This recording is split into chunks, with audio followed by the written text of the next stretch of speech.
You guys are probably sitting home wondering, wonder if Anthony's going to send these videos out tonight. I've just started them. I was at the barn all day today. Wanted to go to the barn, see how the horses were that are supposed to be shipping to Northfield tomorrow. Wanted to see how everybody was doing, how they were after the training or racing this weekend. And also I wanted to train Fox Valley Brittsget. Now, I have to apologize for dropping the cap down the side. My God, I hate that. Why do they make the side of the seats just big enough to get things you need down there? I have to apologize in all seriousness. I've been swamped all week, run ragged, doing a million things, even for me. And there's a couple of horses I didn't get to update everybody on. I felt so bad. I was up till 1 o'clock last night writing down horses that had to be updating some of them. And I didn't have a lot of time to do it today, so I got to it as I could. Last week, I had Fox Valley Brittsget entered in to go on Thursday, and he cut his leg. He wasn't a bad. He had like 4 or 5 cuts on it. He got cast and put a bunch of nicks on his leg. We couldn't race him, so we had to take him out of the box. And it was sore all week. Not too sore not to jog, but, you know, he had bruised it. So I was going to do 2 things. I was going to go to the barn, see how his leg was, jog him, turn him and go a slow mile. If he felt real good, I was going to put him in the race bike and go a faster mile if everything worked out well, which it did. Now, it was hot today, really hot. He came off the track after first trip. He wasn't really blowing that much. He seemed really comfortable. His leg looked good. He was trotting well, so we put the trotting hobbles on him. And I trained him. I trained him in 2-2 last half and 58 at the farm. Now, again, we get into this farm track short, blah, blah, blah. He was good, very good. So he's actually going to come to Ohio tomorrow, or he's going to go to Ohio tomorrow. We're going to race him at Northfield Park a week from Wednesday is the plan, which would lead him into, let me see, 3, 4, 5, 6, 7, 8, about 13 days before his Sire Stakes in Indiana, which looks about right. So, Fox Valley Brittsget, I almost just entered him at Mohawk, and I said, you know what, I want to keep a close eye on this colt. He seems like he's a nice sort of colt. He's already qualified in 59. I think the last quarter was 28 in a piece. Nice colt, really nice colt. So, I want to keep a real close eye on him. So, he's coming to Northfield. He's going to Northfield tomorrow. I'm going there on Wednesday after we train a whole bunch, and we got a bunch to train on Wednesday. I'd asked Steve.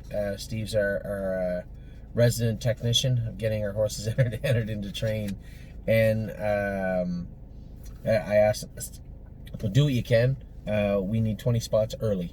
The earlier the better. Even if I have to wake up early, you know, have a shower, go train all the horses, rush back home, get a shower, throw everything in my car, and head to Northfield, head to Ohio. And I'm not going to throw everything in my car. This isn't a go to Ohio and come back excursion. This is a go to Ohio until they open the border up excursion, and you'll have to pack some stuff. And I'm a bit of a hobo. Don't know where I'm living yet. I know Alan has been telling me I'm more than welcome in Columbus, and I'll likely get down there. But for now, it'll either be a hotel for a little bit or crash at Jason's place, Jason and Kirby's place. I pay the rent on that place. Maybe I should kick them out. No, I'll get a hotel or crash there a little bit, but do what I have to do to make sure we get things, keep things on schedule. Obviously, the weekend wasn't great in Ohio. Globetrotting, again, I didn't tell everybody, but Globetrotting had a pus pocket that was trying to bust out on Thursday. We put a window bar on her. She seemed okay. You know, first over at the quarter pole with that filly, I guess on paper made sense. But I wish he maybe had to protect her a little bit and stayed in 5th and tried to race her for what we could get, which would have been 3rd probably at the time. But I guess hindsight 2020, not a big deal. Ryan's done a great job for us all year. Didn't have a whole lot of luck for us on Saturday night. Spend that money, got a rough trip. Compass Rose DC certainly wasn't his fault. She looked abysmal. We're going to draw blood on her tomorrow. If Spend That Money and Compass Rose DC have to drop down into the Buckeye, then so be it. But you know, we wanted to get some more points and money. We didn't, but wanted to get some points and money with Spend That Money so that she could race in the Consolation in the fall. and then still be eligible to the Buckeye. That didn't work out just yet anyway. But spend that money probably has to go back down, has to go back into that, or into, excuse me, has to go into the Buckeye series, as there's just it's too deep. There's too much depth in the top end, and might be the same for Compass Rose. Certainly nothing wrong with that. Racing in those series, and then Globetrotting, we have to get her on track. You know, this is a filly that had issue with her feet and then her leg. She got infection in her leg. Then she got to Ohio, won, not real tight, but won with that infection in her leg. Then now she's trying to blow something out of her foot. She did blow something out of her foot, had to put different shoes on her for that. Just trying to get her to where she's comfortable. She's not there yet, and it's going to take some time. So we're going to work with, that's job number one when I get to Ohio, is working with Jason to work with Globetrotting and get her back to good. And I don't think we've seen it this year. Back to last year. It's there. It's just going to take some work. Just bad timing and bad luck with this filly right now, but we'll get her there. Then when we look at Compass Rose, figure out what the hell happened on Saturday night. From what I saw, Jason scoped her after and said there wasn't a whole lot there, which leads me to believe she likely tied up. It's hot, and she's a filly. So we obviously have to confirm that with the blood work tomorrow, and then we'll also draw blood on spend that money. Emerald missed 7-hole-and-a-half mile track in tough. Just got to find a spot where that filly can do full time. And then we had Mohawk Friday, Saturday. Who we have? Need Your Opinion race good. Unfortunately, the only bad thing about Need Your Opinion was I got an urging violation. I didn't realize. I watched the replay. I didn't really think I broke the rules, but it is what it is. I mean, this is in the perspective of the judges. I did, and what are you gonna do? It's like fighting a speeding ticket. You're not gonna win. So I'll be off. I'm suspended July 12th, 13th, 14th, 15th, 16th, which means I'll miss a Buckeye of some sort in Ohio. But I got to come back. Now you have to quarantine, but I'm going to come back, grab the truck and trailer, and go right back to Ohio. We got to get some work done on the truck and trailer, and then we'll need it for Indiana probably this summer. I suspect maybe, unless I change my plans. So maybe that's what I'll do. Come back, grab the truck and trailer, and go back to Ohio. So we'll see. Anyway, I'm not doing anything from the 12th to the 16th. But if I do enter Canada, I do have to quarantine. So there's no, hey, I'm going to sneak by the farm or whatever. I can even have Amy bring the truck and trailer up to the house. So, and they do check the border services, and they do a hell of a good job too. I know a couple of people that have come back into Canada and said, yeah, they follow up. They know, and which is good. They should. So anyway, Need Your Opinion race great, charging on the end of it, 1:55. That was her best race. Kevin has her very, very, very good. Trafalgar race good. Harry has her good also. You know, fighting with her a little bit over the half. Somebody said, you know, can you just change your gear around a little bit? The only thing you got to change is that second quarter. If they're going to go second quarters in 30 and a piece in 30 seconds, it's going to be hard for Trafalgar. She gets a little grabby. She's got to learn, right? That was like her 8th start of her life. Never missed a check. Raced good her whole life. And raced good the other night. I think that second quarter of wrestling with me a little bit probably took a little bit off the end. Would she have won? I don't know about that. Dougie had everything his own way pretty good. But Dougie and Sylvain, both, I think it was Dougie and Sylvain, both those fillies raced really, really well. I don't know if it was Sylvain. Doesn't matter. She was third and raced well. Roy Hill, first lifetime start, followed along from behind from some serious speed. Now, I'll tell you what, Roy Hill has always bothered me a little bit in the fact that he doesn't pay attention. He did stupid things in the past, really always, never seemed to have his undivided attention. And that was always a problem with me. In his qualifier, he was good. You know, last half 55 and 2, you couldn't ask for anything more. Last quarter in 27 and 2, those are big fractions for Roy Hill. Mile and 58. But we got the next generation coming up, and is he good enough? Well, there's nobody that can tell you he is or he is not. I can tell you this. Last week was the first time I can honestly say Roy Hill put in 100% effort. He followed out well. He followed well.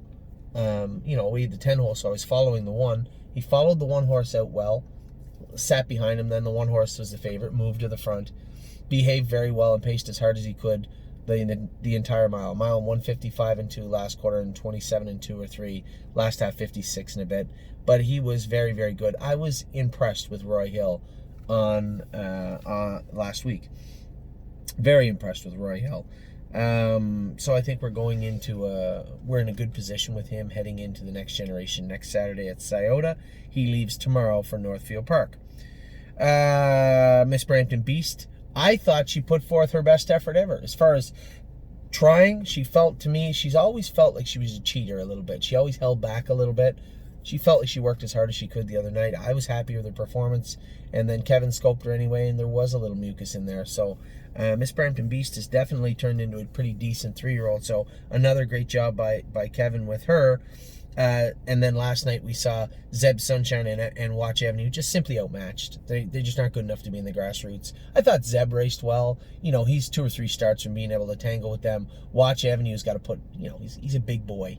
So I think maybe racing in the non-winners or even the Prospect Series, if Kevin thinks they can get around those tracks. I can't say that they can. That'll be up to him. But very useful horses. 53 last quarter, 27. I think in Zeb Sunshine's case, last half 54 and 4. Just both very useful horses. It's a Shark Tank here, man. It's tough in Ontario in the grassroots and the gold divisions. Very, very tough. But I think both those colts did well. And then we had last night, Harness AM raced well. Here's a filly that was on Lasix at 2. Hasn't been able to race on Lasix yet this year. Raced at Georgian Downs twice now for me. 3 times because Travis drove her the first time. I thought she was a little flat finishing up the other night, and I would suspect maybe that has something to do with it. So I'm not going to... I don't think I've ever given you any good gambling advice in your life. I'm not a good handicapper, and I don't know if I've given anybody any good advice, but I can tell you this. Harness AM is sitting on a good mile. Still fits an hours at 2, and will be leaving Tuesday morning for the Meadows, where she will race on Lasix in the non-winners at 2 her next start. So you take from that what you want. Harness AM will be in to go at the Meadows her next race on Lasix, coming off 3 good chart lines with no Lasix. So take from that what you will. As I said, I'm off Wednesday. We're going to take a pile of horses to the track and train them all Wednesday morning.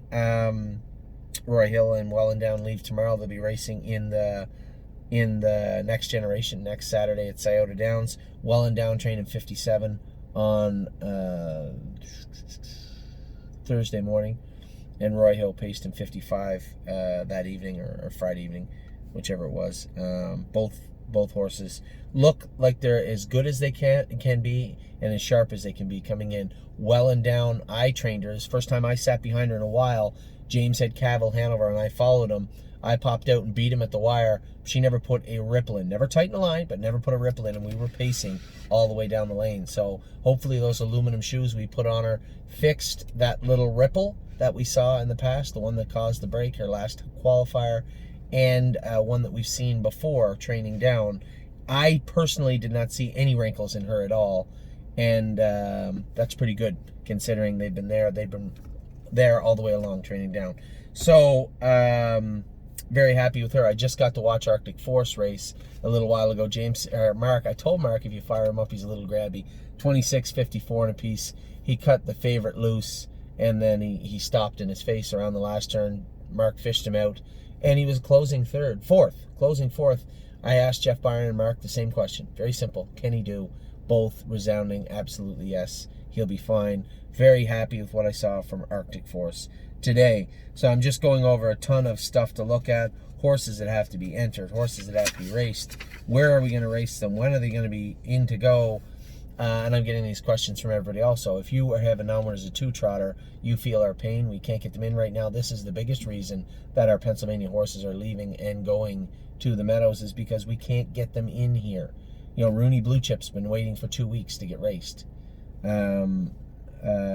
Felix's filly, just for me and you, can't get her in. Now we're going to wait and race her this week here, and then she'll probably go to the Meadows also. But that's pretty frustrating. Now, I was happy to see Spirit of Dio get in on Tuesday before I leave, but at the same time, I didn't enter her there. She was entered in the class above that didn't fill, and they shoved Felix's filly out of the way to get her in there. Politically speaking, probably was not a very good move on their part for us, but at the same time, Felix understood what had happened. The race office just took liberty with our entries and used them as they wish, and that's fine. I guess it's I guess if we were that worried about it, we could have called. You know, I was qualifying at the time. I thought if they didn't fill the non-winners of 3, then, you know, Spirit of Dio would race whenever, end of the week.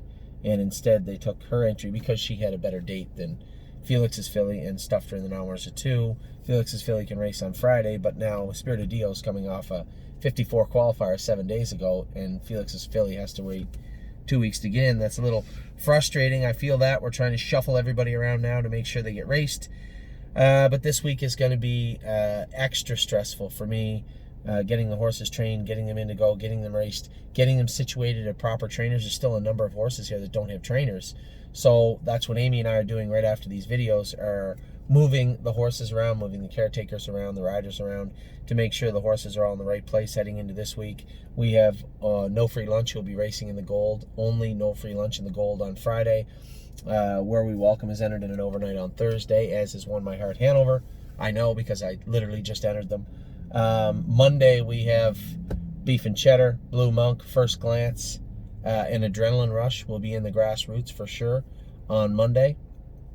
So just a ton of stuff, just coordinating with all the trainers and making sure that everything is ready to go, because once I head over the border, I'm gone until Justin Trudeau lets me back. So, and then of course, you know, factor in my family life. You know, Amy, that's how tough Amy is. You know, that's stress. You know, she's got 3 kids, and she still has a couple of horses she does at the burn. So a lot of work for Amy, a lot of work for me, a lot of work to be done this summer. I appreciate all the emails from everybody, and a lot of people were concerned about me going to Ohio. But I take great responsibility when it comes to the stable and how the horses are racing, and I want to make sure that if things aren't going right, I'm there to at least try and help right the ship. And I'm certainly not going to let it sink from the shores, watch it sink from the shores of Canada. As I said to somebody the other day, I can be in Ohio, so I'll be in Ohio. You know, as far as social distancing and being safe, I'm obviously going to do that. But at the same time, I want to make sure that our stable is underway, because this will pass like everything else does. It came with a flurry, and I'm fully aware that it fully won't be gone until there's a vaccine for this. But at the same time, you know, we'll get a handle on cases. It's pretty good here in Canada right now. It's pretty good in Ohio also. So when the border opens up, this will be a memory. But right now, it's a slippery slope to walk on, and at the same time, it needs to be walked. So I'll be going to Ohio Wednesday morning to help Jason out also, and Jason's short a rider there anyway, so he's desperately in need of the help anyway. So that is it. Not much to talk about for the most part. We had some horses that qualified well on the weekend. I don't know how many horses we got qualified now. Pretty near all of them that we wanted to. We got a real good look at some horses that'll likely be up for sale in the next week or two. We got to look at some horses that need some time, some more time off, and they'll get that time off. And then we obviously have some horses, to my elation, some horses that look very, very good. No Free Lunch was a bit of a sleeper and surprised us all this year. Very excited about him. Adrenaline Rush was a little bit flat, but again, we changed his shoes, changed his hobbles, and then put him on a track that was a little sticky, and with a couple of killers that looked like they were ready to rock. And Adrenaline Rush wasn't as good. Kevin thought maybe he was a little off too, a little sick. That's very possible. But keep in mind, he did pace 57 on a so-so day, and pace 56 a week before. So I think he'll bounce back really, really good next time out. So that is that. I'll be back in a minute. We got lots to talk about. I want to talk about all the 2-year-olds, specifically all the 2-year-olds, what I think about them and where they may be going. Will they be going to the races? Will they be going to the field? Will they be going on a sailboard? I'm going to let all you guys know what I think here in just a minute. So a little bit of a slow opening, but for once in a long time, I had a slow day. I had lots of work to do, but nothing pressing, just labor. So I'll be back in a minute. We're going to run through all the barns. We're going to run through all the horses. We're going to run through all the 2-year-olds and 3-year-olds. I'll be back in just a minute.